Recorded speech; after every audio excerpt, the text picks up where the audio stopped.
हाँ तो दोस्तों नमस्कार। आज मेरे चैनल पर आप फिजिक्स का मजा लीजिए, फिजिक्स का। और वो मजा कैसे लीजिएगा, यह एक ऐसा चैप्टर है जो ये मजा लेने वाला चैप्टर ही है। कहिए क्यों? तो इस प्रत्येक कंपटीशन में से क्वेश्चन पूछी जाती है और जबरदस्त इस चैप्टर से भरमार क्वेश्चन की भरमार पूछी जाती है। और चैप्टर का नाम है ग्रेविटेशन, गुरुत्वाकर्षण। तो हम गुरुत्वाकर्षण पढ़ते हैं, गुरुत्वाकर्षण बल अर्थात ग्रेविटेशन फोर्स। आज ग्रेविटेशन फोर्स क्या है, गुरुत्वाकर्षण बल क्या है, मेरा क्वेश्चन ये होगा। और इसके साथ बहुत सारे उसके अंदर की बातों को जानेगा, गुरुत्वाकर्षण के अंदर की बातों को। तो सबसे पहले जानते हैं कि सर आइजैक न्यूटन साहब जो थे, उनको ऐसा लगा कि आखिर किसी भी वस्तु को ऊपर बिकने के बाद ये नीचे क्यों गिरता है, इसको ऊपर बिकते हैं ये नीचे क्यों गिरता है, बिक तो रहे ऊपर गिर रहा है नीचे। पेड़ से पत्ते क्यों गिरते हैं, पेड़ से फल नीचे क्यों गिरते हैं, इसे ऊपर बिकते थे ये ऊपर क्यों नहीं जाते हैं। इन सारी क्वेश्चन का जवाब उनके मन में घूर रहा था। और ये सारे क्वेश्चन के मन को घूरते घूरते घूरते एक दिन उसने निष्कर्ष निकाला कि प्रत्येक वस्तु जो होता है पृथ्वी पर, अगर हमें पृथ्वी के पास हैं तो पृथ्वी अपने केंद्र की ओर खींचता है। प्रत्येक वस्तु को पृथ्वी अपने केंद्र की ओर खींचता है और वस्तु भी पृथ्वी को अपने केंद्र की ओर खींचता है। बात को समझिए, प्रत्येक वस्तु को इसको पृथ्वी अपनी ओर खींच रही है और इसको भी पृथ्वी, यह भी पृथ्वी को अपनी ओर खींच रहा है। लेकिन आपको पता है कहाँ राजा भोग कहाँ गंगू तेली, रे बाबू कहाँ राजा भोग कहाँ गंगू तेली, इसको खींच रहा है पृथ्वी। उसके इतना बड़ा वजन, उसके पास उतना बड़ा फोर्स, उतना बड़ा बल है और उसका बल, इसका बल पृथ्वी के सामने में नगण्य है। इस बात को हम समझ रहे हैं ना, इसका जो बल है पृथ्वी के सामने में नगण्य बल है। तो नगण्य है तो यह पृथ्वी को नहीं खींच पाता, इसी को पृथ्वी खींच लेता। आप जब दो दोस्त होइएगा, एक दोस्त आपसे ताकतवर होगा और या मान लीजिए आप किसी छोटे से बच्चे को खींचिएगा सामने, तो आप बच्चा को खींच लीजिएगा, बच्चा भी आपके पास फोर्स लगाएगा आपको खींचने के लिए, लेकिन आपको बच्चा कभी खींच नहीं पाएगा, आप बच्चे को खींच लीजिएगा, यानी आपका बल उससे ज्यादा है। इसी प्रकार इससे बल पृथ्वी का ज्यादा है, पृथ्वी इसको खींच लेता है, यह पृथ्वी को नहीं खींच पाता, लेकिन पृथ्वी, यह भी पृथ्वी को अपने केंद्र की ओर खींचने का प्रयास करता है। और ऐसा होता है तो और आकाश में भी जितने पर सारे ग्रह देखते हैं, सूर्य, चंद्रमा, पृथ्वी, ये सभी एक दूसरे से आकर्षण बल के द्वारा जुड़े होते हैं, एक दूसरे को खींचते हैं और एक दूसरे को खिंचाव के द्वारा जुड़े होते हैं। तो हम इसी सारी बात को आज जानेंगे। तो सबसे पहले जानते हैं, इसको पढ़ने से पहले हमारे साथ एक शब्द आया आकर्षण बल, तब हम पढ़ेंगे आकर्षण बल किसको कहते हैं। एक आकर्षण बल होता है और दूसरा विकर्षण या प्रतिकर्षण बल होता है। विकर्षण या प्रतिकर्षण बल, पहले इसको समझ लेते हैं। आकर्षण बल और विकर्षण प्रतिकर्षण बल किसको कहते हैं, तो गौर कर दीजिएगा। देखिए, आप सबसे पहले कभी चम्मुक को फोड़े होंगे और चम्मुक को फोड़ के खेल किए होंगे क्या कि चम्मुक को जब ऐसे सटाते हैं तो सट जाता होगा, और जब इसी को इस तरह से घुरा देते होंगे तब सटाते हैं, ये सटता नहीं होगा। मान लीजिए चम्मुक को ऐसे पहले सटा रहे हैं, इतना दूर में इसको खींच लेता है, खटा से उसको खींच लिया, लेकिन पता चला इसको जब विपरीत कर दिए तो ये खींचता है, सटाने का भी प्रयास करते तो सटता नहीं है, दोनों एक दूसरे को फोर्स लगाता है, ये इसको इधर ठेलता है, ये इसको इधर ठेलता है, यानी एक दूसरे को दूसरे जगह फोर्स, यानी दूसरे जगह गति करता है, यानी यह खींच नहीं रहा है, इधर जा रहा है, ये इधर जा रहा है। तो कहने का मतलब ये होगा प्रतिकर्षण बल। जब कोई वस्तु किसी वस्तु को अपनी ओर खींच लेता है वह होता है आकर्षण बल। यह अगर इसको अपनी ओर खींच लेगा तो ये होगा आकर्षण बल, और ये खींच के नहीं, बल के विपरीत बल लगे, मतलब विपरीत और गति करे वस्तु, यह क्या होता है कि वह हो जाता है विकर्षण बल। जैसे हम ऐसे सटा रहे थे और ऐसे नहीं सट के दोनों दूरियां हो रही थी, ये होगा विकर्षण, या इसको हम कह सकते हैं प्रतिकर्षण बल। तो दोस्तों उम्मीद है कि आपने विकर्षण और प्रतिकर्षण बल को बेहतर तरीका से समझ चुका होगा। तो आप देखते हैं, हम सबसे पहले बात गुरुत्वाकर्षण बल को पढ़ने से पहले हम ग्रेविटेशन फोर्स को, ग्रेविटी फोर्स को पढ़ते हैं, जिसे हम गुरुत्व बल कहते हैं। गुरुत्व बल और गुरुत्वाकर्षण बल दोनों को देख लेते हैं। गुरुत्व बल ये क्या होता है, गुरुत्व बल किसको कहते हैं, तो इसमें हमेशा एक चीज होना अनिवार्य है, पृथ्वी होना अनिवार्य है। पृथ्वी और किसी अन्य वस्तु के बीच, पृथ्वी और किसी अन्य वस्तु के बीच लगे आकर्षण बल को गुरुत्व बल कहते हैं। हम बोल सकते हैं पृथ्वी और किसी अन्य वस्तु के बीच लगे आकर्षण बल, जिसे एट्रैक्शन फोर्स कहते हैं, आकर्षण बल को गुरुत्व बल कहते हैं। गुरुत्व वह है, गुरुत्व बल कहते हैं। गुरुत्व बल का इंग्लिश होता है gravity force, GRAVITY, gravity force, FORC force, gravity force. पृथ्वी और किसी अन्य वस्तु के बीच लगे आकर्षण बल को गुरुत्व बल कहते हैं। आप इस बात को बेहतर तरीका से समझिए कि पृथ्वी और किसी अन्य वस्तु के बीच लगे बल को कौन बल कहेंगे? गुरुत्व बल। अब देखते हैं गुरुत्वाकर्षण बल किसको कहते हैं, तो हम इसको भी देख लेते हैं थोड़ा सा। गुरुत्वाकर्षण बल, कर्षण बल, तो गुरुत्वाकर्षण बल किसको कहते हैं? तो दो आकाशीय पिंडों के बीच लगे आकर्षण बल को गुरुत्वाकर्षण बल कहते हैं। दो आकाशीय पिंड का मतलब हो गया कि एक पृथ्वी होना चाहिए, सॉरी, आकाशीय पिंड कुछ भी हो सकता है, पृथ्वी हो सकता है, चंद्रमा हो सकता है, चंद्रमा हो सकता है, सूर्य हो सकता है, बुध हो सकता है, बृहस्पति हो सकता है, यानी आकाशीय पिंड कुछ भी हो। तो दो आकाशीय पिंडों के बीच लगे आकर्षण बल को गुरुत्वाकर्षण बल कहते हैं। तो गुरुत्वाकर्षण बल किसको कहेंगे? दो आकाशीय पिंडों के बीच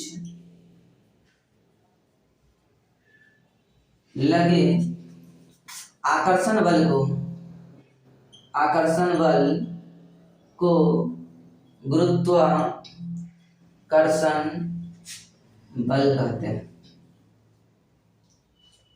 बल कहते हैं।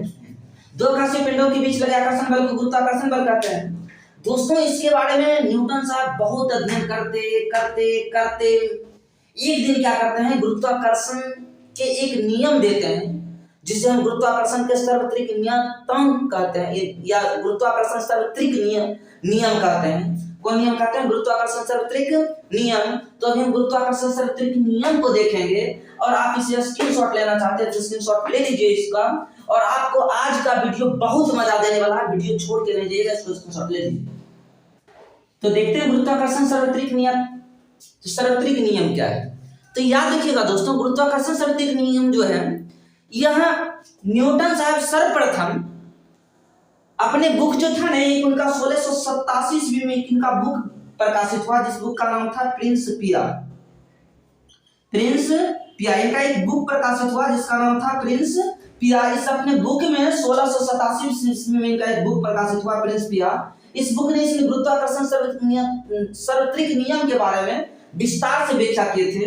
और हम देखते हैं कि गौर से इस बुक का नाम आप याद रखिएगा, बार बार क्वेश्चन पूछता है। प्रिंस पिया जो है वह किसकी रचना है?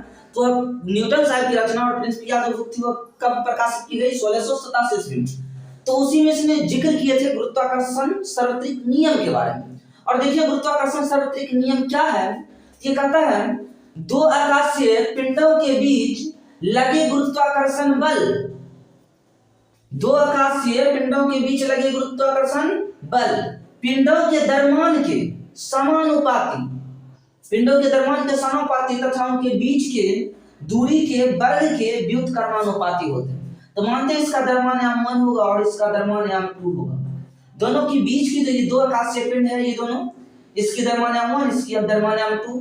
और दूरी को जो होता है r से भी किसी बुक में डिनोट किया जाता है, किसी बुक में d से भी डिनोट किया जाता है। तो कहीं आपको r भी मिल जाएगा और कहीं आपको d भी मिल जाएगा। इसके लिए टेंशन लेने की बात नहीं है, टेंशन आप नहीं लीजिएगा, कहीं r भी मिलेगा और कहीं आपको d भी मिलेगा। तो हम देखते हैं इसके अनुसार क्या होता है। कहता दो आकाशीय पिंडों के बीच लगे गुरुत्वाकर्षण बल पिंडों के द्रव्यमान के समानुपाती, यानी बल जो होता है, देखिए आप किसके समानुपाती होते हैं? दोनों पिंडों के द्रव्यमान के गुणनफल के, पिंडों के द्रव्यमान के गुणनफल के होना चाहिए। पिंडों के द्रव्यमान गुणनफल के समानुपाती होता है। गुणनफल के समानुपाती उसके बीच के दूरी के वर्ग के व्युत्क्रमानुपाती होते हैं। आप समानुपाती का m1 m2। अब गौर से ध्यान देना है, नहीं समझ में आएगा तो बोलिएगा। आगे पता उनके बीच के दूरी के वर्ग के व्युत्क्रमानुपाती है। आप जो होता है इसके बीच के दूरी r या d कहिए, इसके वर्ग, तो देखिए r का वर्ग हो जाएगा r स्क्वायर, इसके व्युत्क्रमानुपाती, यानी व्युत्क्रमानुपाती मतलब उल्टा, नीचे में कुछ नहीं थे, इसका उल्टा क्या हो जाएगा? 1/r square. बात को समझिए, इसके बीच के दूरी है r, इसके वर्ग मतलब स्क्वायर कर दिए कि व्युत्क्रमानुपाती होते हैं, मतलब इसको क्या करते हैं? पलट देंगे। तब गौर से ध्यान देना है कि ये हो जाएगा 1/r स्क्वायर। इसको यदि हम समीकरण 1 माने और इसको समीकरण 2 माने तो समीकरण 1 और 2 हो जाएगा f समानुपाती m1 m2 गुना 1/r स्क्वायर। अब इसको ऐसे भी लिख सकते हैं हम, ये समानुपाती हटाते हैं तो हम कुछ ना कुछ नियतांक देते हैं दोस्तों, तो क्या हो जाएगा f समानुपाती हट जाएगा तो यहाँ पर एक g, बड़ी g, छोटी g नहीं लिखिएगा, बड़ी g एक नियतांक दिया गया और इसे m1 m2 गुना करेंगे बाय r स्क्वायर, जो कि यहाँ पर जो जहां g बराबर गुरुत्वाकर्षण सार्वत्रिक नियतांक है। तो दोस्तों अभी ये वीडियो खत्म नहीं हुई, आप इसका पहले स्क्रीनशॉट लीजिए, तब फिर मजे से इसके विस्तार से इसके बारे में बताते हैं। लीजिए इसका स्क्रीनशॉट। हाँ तो दोस्तों अभी हमें ये समीकरण प्राप्त हुआ था f बराबर बड़ी जी m1 m2 bye r square. तो दोस्तों अब हम इसके बारे में जानेंगे, यहाँ से विस्तार से जानेंगे। सबसे पहले याद रखिएगा दोस्त, मेरे पास जो है ना डिजिटल बोर्ड नहीं है, जिस कारण हमें क्या करनी पड़ती है, बार बार मिटानी पड़ती है और बार बार आपको स्क्रीनशॉट की आवश्यकता पड़ती है। तो आप लोग का सहयोग और प्यार रहेगा तो निश्चित तौर पर से कहीं कहीं डिजिटल बोर्ड की व्यवस्था हो जाएगी। मेरा पढ़ाई अगर आपको अच्छा लगेगा तो आप लोग जरूर सहयोग दीजिएगा, हमें पता है, और आपको कल आने वाले समय में डिजिटल बोर्ड की व्यवस्था जरूर कर दी जाएगी। बशर्ते आप जब तक है उसमें मैनेज कीजिए, तो आपको स्क्रीनशॉट करना ही पड़ेगा। क्या होता है जी m1 m2 bye r square. तो अब गौर से थोड़ा सा ध्यान दीजिएगा, आपको समझ में आ जाएगी। यहाँ से क्या होता है, आपको अभी मैंने नीचे लिखा चुका था कि g जो होता है ये गुरुत्वाकर्षण सार्वत्रिक नियतांक है। तो अब क्या होता है, नियतांक का मतलब समझते हैं, नियतांक का मतलब होता है जिसका मान दुनिया में कहीं चेंज नहीं होता, उसी को हम नियतांक कहते हैं। तब बताइए नीचे में कुछ नहीं थे कि क्या हो जाएगा, g m1 m2 बराबर ये कोना कोनी गुना हो जाएगा fr स्क्वायर। तो बताइए g बराबर क्या हो जाएगा, fr square by m1 m2। तो ये g का अगर हमें SI मात्रक निकालने के लिए कहेगा, g बराबर पहले सबसे पहले हमें फार्मूला ये निकल गया, g बराबर फार्मूला ये निकल गया। तो अगर हमें g का SI मात्रक निकालने के लिए कहेगा तो क्या होगा दोस्तों, गौर से ध्यान देते हैं। बड़ी g का SI मात्रक, इसका अगर SI मात्रक निकालने के लिए कहेगा तो इसका SI मात्रक क्या होगा, बल का SI मात्रक आप जानते हैं न्यूटन होता है, बल का SI मात्रक क्या होता है, न्यूटन होता है, और दूरी का SI मात्रक मीटर होता है, तो हो जाएगा मीटर स्क्वायर, और द्रव्यमान का SI मात्रक केजी, और फिर दूसरा द्रव्यमान है केजी, तो हो जाएगा न्यूटन मीटर स्क्वायर प्रति केजी गुना केजी, क्या हो जाएगा केजी स्क्वायर। इसका SI मात्रक है न्यूटन मीटर स्क्वायर प्रति केजी स्क्वायर। ये तो नाम पर SI मात्रक है दोस्तों, नाम पर है। इसका वास्तविक SI मात्रक निकालेंगे तो क्या होगा, तो आप मेरा पिछले वीडियो अगर बल वाला नहीं देखे हैं तो मेरे बल वाला जाके पहले पिछली वीडियो देख लीजिएगा। हमने उसमें बता चुका था कि न्यूटन नाम से बल का SI मात्रक हुआ, बल का वास्तविक SI मात्रक होता है केजी मीटर स्क्वायर पर केजी मीटर प्रति सेकंड स्क्वायर, केजी मीटर प्रति सेकंड स्क्वायर, ये था बल का SI मात्रक। केजी मीटर प्रति सेकंड सिर्फ न्यूटन की जगह दी, उसके बाद मीटर स्क्वायर है तो मीटर स्क्वायर, मीटर स्क्वायर तो मीटर स्क्वायर, और नीचे में है केजी गुना केजी, तो केजी गुना केजी लिख देते हैं। दोस्तों समझिएगा गौर से, सिर्फ न्यूटन की जगह लिखे केजी मीटर प्रति सेकंड स्क्वायर, उसके बाद मीटर स्क्वायर तो मीटर स्क्वायर, और नीचे में केजी गुना केजी तो केजी गुना केजी, 2 केजी में से 1 केजी कट गया। अब बताइए मीटर स्क्वायर गुना मीटर तो हो जाएगा मीटर क्यूब प्रति केजी सेकंड स्क्वायर। ये इसका वास्तविक SI मात्रक होता है, मीटर क्यूब प्रति केजी सेकंड स्क्वायर। आप बहुत कम वीडियो में आपको देखने के लिए मिला होगा, इसलिए वीडियो को धैर्य बना के लास्ट तक देखिएगा तो बहुत ज्यादा मजा आएगा। और ये सब पूछता है जब एग्जाम में तो बच्चे को लगता है ये किसका SI मात्रक है, तो ढूंढते रहता है किसका SI मात्रक होता है। दोस्तों वो पढ़ के जाता है न्यूटन मीटर स्क्वायर प्रति केजी स्क्वायर, तो आप लोगों ने समझ लिया। तो बल का SI मात्रक क्या होता है कि गुरुत्वाकर्षण सार्वत्रिक नियतांक का वास्तविक SI मात्रक जो होगा वो हो जाएगा मीटर क्यूब प्रति सेकंड स्क्वायर। अब देखिए इससे हम क्या करें कि इसकी जो है ना, हम क्या करते हैं, सबसे पहले गौर से ध्यान देना है कि अगर इसकी CGS मात्रक की बात करें, हम मान बताएंगे, मान के लिए धैर्य रखिएगा। CGS मात्रक की बात करें तो इसका CGS मात्रक देखिए, न्यूटन का CGS मात्रक होता है डाइन, मीटर का होता है सेंटीमीटर, डाइन सेंटीमीटर स्क्वायर प्रति, ये केजी का हो जाता है ग्राम, केजी का हो जाता है ग्राम, हम इसको बोल सकते हैं ग्राम स्क्वायर। अब देखिए अगर इसी को दूसरा सीजीएस मात्रक है, सीजीएस मात्रक। अब देखते हैं, थोड़ा सा ऊपर ही लिख लेते हैं इसे मिटा के, जी का सीजीएस मात्रक। अब देखिएगा दोस्तों क्या हो जाएगा जी का सीजीएस मात्रक। तो देखते हैं अब हमें अगर इसमें चेंज करना, ओरिजिनल सीजीएस मात्रक नाम वाला डाइन भी एक नाम है, अगर नाम वाला ऐसा सीजीएस मात्रक नहीं निकालेंगे तो क्या होगा, जी का सीजीएस मात्रक। देखिएगा जब आप रेल ड्राइवर या तो डिटेल्स रेलवे का भी एग्जाम दीजिएगा तो डिटेल्स से क्वेश्चन पूछा जाता है। जब उसका पीटी के बाद दूसरा जो होता है सेकंड फेज का एग्जाम होता है, सेकंड फेज नहीं मेंस का जो एग्जाम होता है उसमें डिटेल्स से पूछा जाता है, इसलिए आपको डिटेल्स की आवश्यकता है। तो आप गौर से ध्यान दीजिएगा, आगामी बीपीएससी वगैरह में भी साइंस से डीप में जाके पूछता है। तो अब जी का सीजीएस मात्रक क्या हो जाएगा, तो गौर ध्यान देना है। डाइन यहाँ देखिए मीटर का क्या हो जाएगा, सेंटीमीटर क्यूब प्रति, केजी का क्या हो जाएगा ग्राम, और उसके बाद क्या है सेकंड का क्या हो जाएगा, सेकंड का हो जाएगा क्या ग्राम सेकंड का सीजीएस मात्रक सेकंड होता है स्क्वायर। ये हुआ इसका सीजीएस मात्रक, ये क्या होगा इसका सीजीएस मात्रक। एक बात यहाँ पर और नोट ही कर लेते हैं थोड़ा सा याद रखिएगा, ध्यान दीजिएगा कि अगर दोनों पिंड का द्रव्यमान 1 केजी हो, दोनों पिंड का द्रव्यमान 1 केजी और दोनों के बीच की दूरी 1 केजी। देखिए अभी हमने 2 पिंड बनाया था और इसकी बीच की दूरी को r माना था, तो मानिए दोनों पिंड का द्रव्यमान 1 केजी और इसकी बीच की दूरी भी हो 1 मीटर, तब क्या होगा, तो क्या होगा बल बराबर क्या हो जाएगा, आपको बराबर याद रखिएगा जी m1 के जगह भी 1, m2 के जगह भी 1 और दोनों के बीच की दूरी का जगह हो जाएगा 1 का स्क्वायर। तो आपको बराबर क्या हो जाएगा जी 1 का स्क्वायर 1, आपको बराबर हो जाएगा जी। कहने का मतलब बल उतना ही लगेगा जितना गुरुत्वाकर्षण सार्वत्रिक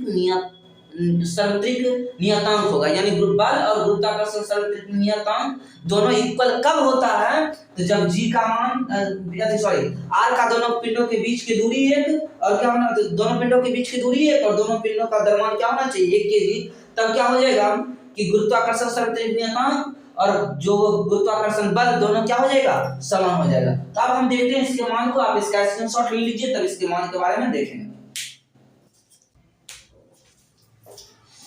तो अब देखते हैं बड़ी जी का मान क्या होगा। तो दोस्तों बड़ी जी के मान के बारे में आप जान लीजिए एक बात कि बड़ी जी के मान अनेक विद्वान आए, अनेक प्रकार से अनेक तरीकों से अनेक मान निकाले, लेकिन एक विद्वान थे जिनका नाम था हेनरी केवेंडिश।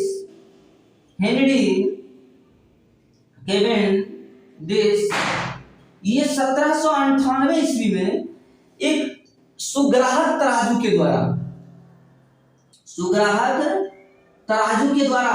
मान निकाले, जो मान सर्वमान हुआ, यानी वह मान अभी तक सर्वश्रेष्ठ मान, वही मान का सब जगह यूज किया जाता है, उस यही मान सब जगह मान्यता उसकी प्राप्त है। उस मान का नाम था जी का मान 6.673 गुना 10⁻⁻11 ऐसा मात्रक हमने इसका बता दिया, ये मान हुआ गया और इसका ऐसा मात्रक लगा दीजिएगा न्यूटन मीटर स्क्वायर प्रति KG square, newton metre square प्रति केजी स्क्वायर। ये उसका किसका मान था, किसका, ये बड़ी जी का मान। याद रखिएगा हेनरी केवेंडिश ने 1798 ईस्वी में सुग्राहक तराजू के द्वारा इसका मान निकाला। बड़ी जी का मान कितना 6.673 गुना 10⁻⁻11 न्यूटन मीटर स्क्वायर प्रति केजी स्क्वायर। तो बाकी दोस्तों आप इस पर जो न्यूमेरिकल वगैरह होगी हम उस पर चर्चा अगले वीडियो में करेंगे, न्यूमेरिकल को पढ़ेंगे और इसके बारे में पहले और इसकी थ्योरियां जो होगी अभी अगले वीडियो में डिटेल से पहले पढ़ लेंगे, तब न्यूमेरिकल की ओर चलेंगे।